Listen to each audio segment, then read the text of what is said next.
ભાઈ હમણાં 30 પછી આવી જાય તમે કે જવાનું વિચાર્યું કે હા વિચાર્યું ભાઈ. ક્યાં ગોવા. ગોવા જવાનું છે હા ગોવા. શેમાં જવાનું હું શેમાં જવાનું? ફ્લાઇટમાં જવાનું હોય. તો એ રંગોલી થી ઉપર છે કે વરાસત એ પણ માં ફ્લાઇટ એરપોર્ટ થી ઉપડે, અહીંયાથી ન ઉપડે, અહીંયાથી ઇકો ઉપડે, એમાં જવાનું ફ્લાઇટ લેમાં. આપણે હવે હાલો ગોવા જવું છે મારે ખરીદી નહીં કરવી પડે એ બધું ન્યા જઈને અહીંયા કઈ નહીં. બસ ત્યાંથી જેની ફેમસ વસ્તુ છે ને એ આપણે લાવી હા ન્યા કાજુ વખાય. આપણે 2.5 કિલો લાવવા છો અરે 3.5 કિલો લઈ લેજો બધા.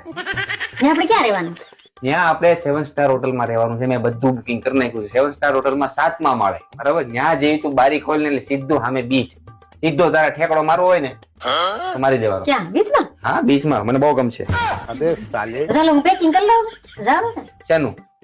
ગોવા જવાનું હમણાં તમે કીધું જ ખરા કોણે કીધું? હમણાં તમે કીધું જ ખરા બુકિંગ કરાવી અરે ભાઈ તે કીધું વિચારવાનું એટલે મેં ખાલી વિચાર્યું. અત્યારે